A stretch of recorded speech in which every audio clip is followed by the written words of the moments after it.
알리바바가 5년 연평균 50% 이상 성장을 했다는 거죠. 프라임 고객수가 늘어난다. 이거는 말 그대로 아마존이 돈을 더 많이 벌고 있다. 소비자들이 네이버 생태계에 묶일 수 있도록 네, 그런 이제 형태의 서비스거든요. 알리바바에서 물건 산다. 그렇게 연결돼요. 네네, 그렇게 그렇습니다. 네, 여러분 안녕하세요. 신성장 트렌드를 바탕으로 국내외 유망 주식까지 포트폴리오를 넓혀보는 시간 글로벌 주식 삼국지 시작합니다. 네, 한국, 미국, 중국 세 나라 간 각 기업들의 치열한 공방을 통해 나에게 맞는 투자 포인트를 잡아보시죠. 네, 그럼 먼저 각국 대표들 소개부터 해드릴게요. 네, 한국의 한 종목을 맡은 저는 한 종목입니다. 미국 기업을 소개시켜드릴 강지구 매니저입니다. 예, 안녕하십니까. 중국 대표 김병기 매니저입니다.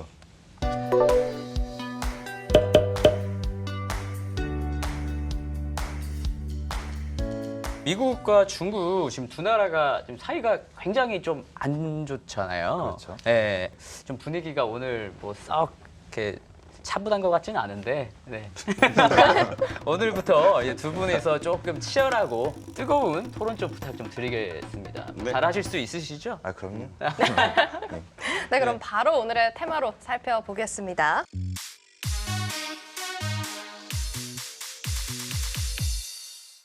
이 코로나19로 언택트 문화가 계속해서 확산되는 추세가 이어질 것이다. 이런 분석이 나오는 만큼 성장성에 좀 탄력을 받을 수밖에 없겠다라는 생각이 듭니다. 네, 우선 시가총액을 좀 보시면요. 또 아마존 같은 경우는 시가총액도 가장 큰 데 비해서 연초 대비 상승률도 가장 높은 것 같아요. 맞습니다. 컨센서스 의견치 보시면은 아마존 보세요. 그 전문가들이 목표가라고 산정해 놓은 목표가 대비 지금 고작 5%밖에 안 나왔다. 근데 네이버랑 알리바바 보시면은 한 15% 이상 지금 목표가가 그렇게 된단 네, 말이죠. 나와 있네요. 그렇게 봤을 때 강재명 회장님 네. 이거 컨센서스 목표가 대비 한 5%밖에 안 나왔는데 이거 본인이면 사시겠어요? 아무래도 우리 김병규 씨가 지금 알리바바 못 올라서 좀 저러시는 것 같은데 괜히 질투하지 마시고요. 코로나19에도 불구하고 네. 꾸준히 돈을 벌 수 있고 수혜를 받기 때문에 그래서 사람들이 좋아하니까 사는 거겠죠. 그러니 주가도 저렇게 올라가 있는 거고요. 5년 연평균 성장률 봤을 때 알리바바가 5년 연평균 50% 이상 성장을 했다는 거죠. 야, 이만큼 성장률 면에서 독보적이다. 네. 알리바바. 그렇게 보이겠네요. 요 하나만으로도 굉장히 알리바바의 강점이 아닐까 생각을 합니다. 알리바바 되게 자부심을 가지고 계신 것 같아요. 그러니까. 그렇죠. 알리바바 느낌이. 주주신가요? 아, 네. 코멘트. 아닌 것 같은데. 이거는 노코멘트 하겠습니다. 네, 알리바바에 대한 자세한 설명 조금 뒤에 또 자세하게 들어보도록 하겠고요. 그럼 한국 대표님 먼저 사실 네이버 모르는 사람 없잖아요. 네이버가 시가총액이 지금 몇인지 아세요? 한국 시장에서요? 제가 오늘도 보고 왔는데 네. 그럼 바로 아시겠네요. 5위? 근접해서 4위입니다. 4위. 4위를. 이제 언택트 시대에서 좀 수혜를 받아서 더 주가 상승에 굉장히 탄력을 받고 있는 상황이거든요. 대한민국의 전자상거래 현황을 조금씩 보시면은 네. 지난해 국내 이커머스 거래액이 135조 원으로 5년간 연평균 24% 이상 성장했습니다. 지난해 한국인이 가장 많이 결제한 온라인 서비스가 네이버로서요. 네이버가 이제 약 한 21조 원 정도를 기록을 하면서 일각에서는 네이버가 이미 전자상거래 왕좌에 올랐다라는 좀 시각이 좀 존재를 하고 있습니다. 근데 저도 이 21조에 조금은 돈을 보탠 것 같아요. 뭐 저 다 진짜 보태셨을 많이 거예요. 사용을 하거든요. 네이버 많이 쓰세요? 네.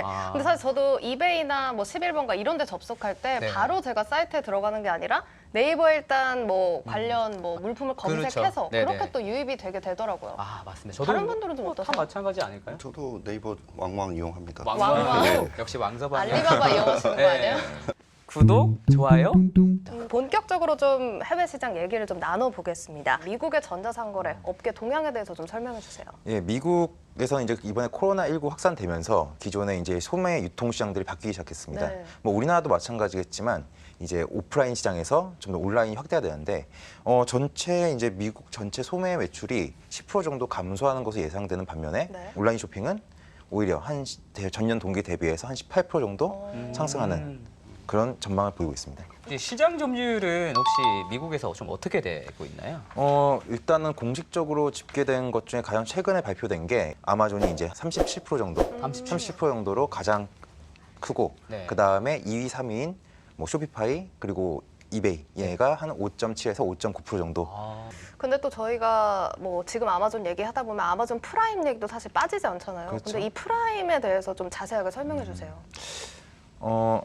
이거는 제가 좀 설명을 해드릴게요. 네. 네이버에서 6월달에 네이버 플러스 멤버십이라는 걸 출시를 했어요. 이게 어떤 거냐면 네이버로 쇼핑을 할 때 네이버 페이로 결제를 할 경우에 네. 뭐 포인트 적립을 해준다든가, 그다음에 뭐 네이버 웹툰 요즘 많이들 보시잖아요. 그쵸. 네, 좋아. 네이버 웹툰이랑 그다음에 네이버 클라우드 있잖아요. 네네. 네, 그것도 구매를 해야 되거든요. 근데 그 구매를 할 때 할인 혜택을 준다든가 이런 식으로 해서 소비자들이 네이버 생태계에 묶일 수 있도록 네, 그런 이제 형태의 서비스거든요.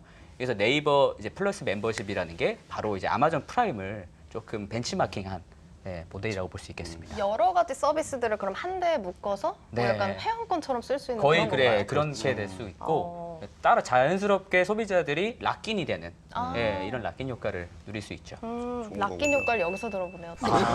좋은 효과인가 봐요. 락인 효과. 발음 좋았네. 이 부분이 왜 중요하냐면 이 프라임 회원에 가입해가지고 사용한다. 이거는 말 그대로 내가 그만큼의 비싼 돈을 지불하더라도 사용을 하겠다라는 충성 고객들이고 프라임 고객수가 늘어난다. 이거는 말 그대로 아마존이 돈을 더 많이 벌고 있다라는 것을 의미하는 거죠. 그렇군요. 네. 근데 제가 지난 2월 달에 기사를 본 게 있었어요. 아마존 회장이죠. 예, 제프 베조스 그분이 그분이요? 그분께서 자사주를 매각했다는 소식을 제가 접하고 그럼요.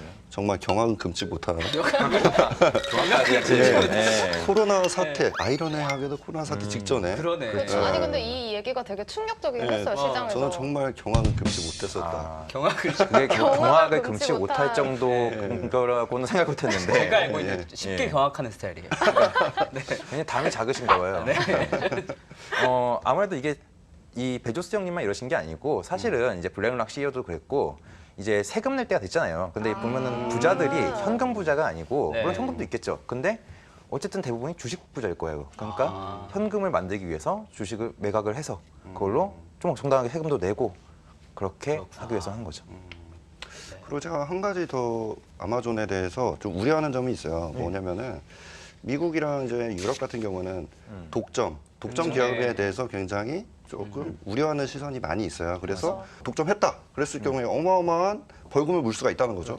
거기에 대해서는 좀 어떻게 생각하시는지. 사실 이 예. 반독점법이 요즘 우리가 흔히 알고 있는 이 팬 기업들에 대해서 네. 가장 치명적으로 사람들이 생각은 해요. 근데 네, 이게 맞습니다. 아무나 이 반독점법에 걸리는 게 아니거든요. 항상 대세 기업들에게 이런 일들이 있었어요. 뭐 예전에 RCA라든지 뭐 스탠다드 오일이라든지 뭐 최근 가장 가까운 이로는 뭐 마이크로소프트도 그랬고. 맞습니다. 근데 마이크로소프트 주가 보세요. 그렇게 반독점법 해가지고 조정은 나왔는데 결국은 올랐잖아요. 결국은 오르니까. 그러니까 뭐 벌금 낼 수 있겠죠. 벌금 내더라도 결국 큰 흐름 대세에는 지장을 주기엔 어렵다. 슬기로운 독점 생활이. 그럼요. 근데 지금 거의 분위기가 무슨 아마존 청문회 같아요. 아 그러게요. 참 대표로 청문회에 참석하신 것 같은데 직원인 줄 알겠어요. 여기도 기회. 구독, 좋아요.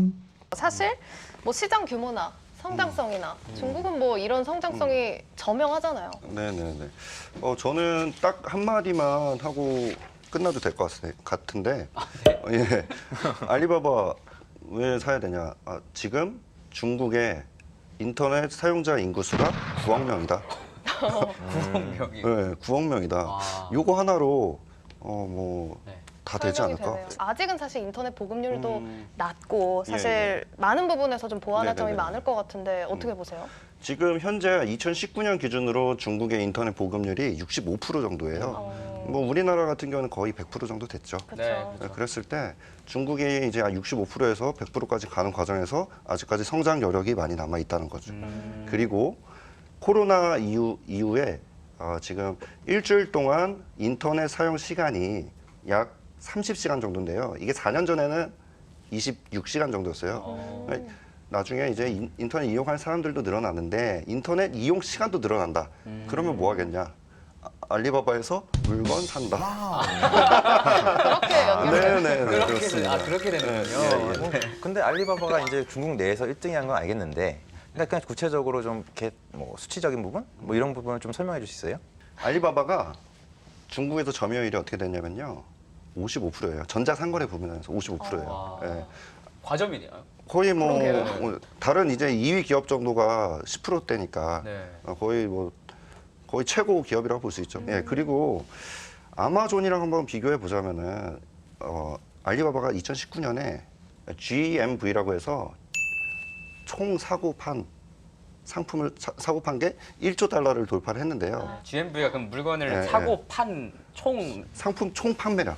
판매량. 네. 총 판매량이 1조 달러를 업계 최초로 돌파를 했는데 이게 아마존의 2.7배 정도 되고요. 아마존은 아직 돌파를 못했나요? 왜 아마존은 뭐 1조 달러는 아직 소식이 없나요? 관심 받기라는 네. 뜻으로 얘기를 하거든요, 지금. 이게 뭐 광군제, 뭐 프라임데이 따라한 것 같고, 네. 그리고 뭐 클라우드 서비스 다 아마존이 하는 거잖아요. 근데 알리바바에 뭐 따로 특별하게 보이거나 그런 게 있을까요? 저는 알리바바는 규모라고 생각합니다. 넘사벽 규모를 가지고 있다. 왜냐하면은 광군제 2019년 또 광군제를 또 보시게 되면은 하루 동안 매출액이 얼마였냐? 44조였어요. 40조. 예. 하루 그런데 매출이. 작년에 이제 미국의 블랙 프라이데이가 있잖아요. 그 중에서 사이버 먼데이. 네. 이때가 이제 미국 사람들이 온라인으로 제일 많이 쇼핑을 많이 하는 날인데 이날 매출액이 보니까 11조. 아, 11조. 4배 정도 차이가 그 나네요. 같은 날 비교했을 때 네. 알리바바가 44조였는데 아마존 포함해서 미국 전체 온라인으로 판매된 게 11조 정도. 아, 아마존과 알리바바, 이 전자상거래 글로벌 큰손들 이야기를 좀 나눠봤는데 저는 좀 궁금한 게 알리바바와 뭐 아마존 이렇게 딱 한마디로 어떤 기업이다 이렇게 한마디로 설명하면 어떻게 설명해 주시겠어요? 아마존은 글로벌 전자상거래를 선도하는 꼭 함께 해야 할 주식이다. 라고 글로벌 보시면 됩니다. 전자상거래를 네. 주도하는 함께 해야 될 종목. 함께 해야 되는 종목. 예, 알리바바는 빠바. 지금 뭐 하신 거죠? 아니, 알리바바 빠르바 이게 미국의 티커가 BABA예요. 아, 네. 그렇죠. 네, 그래서 빠바 중국어로 아빠. 아, 중국인의 아버지 같은 기업이다. 아버지 같은 경우. 중국 경제를 이끌어가는 아버지다. 이렇게 아, 근데 표현을 하고 이거 싶습니다. 너무 무슨 와닿는데 말씀인지. 이거 너무 좀 평이한 설명 네. 같아요. 재미가 없잖아요. 영어로 좀 해주시겠어요? 영어로요? 아마존? 구독, 좋아요. 저희가 두 기업 모두 코로나 사태로 더 큰 수혜가 예상된다는 건 또 확실한 또 상황이니까요. 그 어느 때보다 주목을 해보시면 좋을 것 같다 이런 생각이 듭니다. 다음 주는 아마 현대인들이 가장 많이 사용하는 앱이자 산업일 것 같습니다. 산업입니다. 그러면 한국과 미국, 중국 각각 어떤 기업들을 갖고 나오실 예정인가요? 바로 테마는 SNS 테마고요. 네. 한국은 다들 아시겠죠? 카카오입니다. 중국은 텐센트, 통신. 중국어를 좀 원래 좀 하시네요. 저 EDND인데 조금 합니다. 미국은 이제 여러분들이 사용하고 계시는 페이스북. 그렇게 하겠습니다. 다음 시간도 주목을 해보시면 좋을 것 같고요. 그럼 저희는 다음 시간에 뵙도록 하겠습니다. 감사합니다.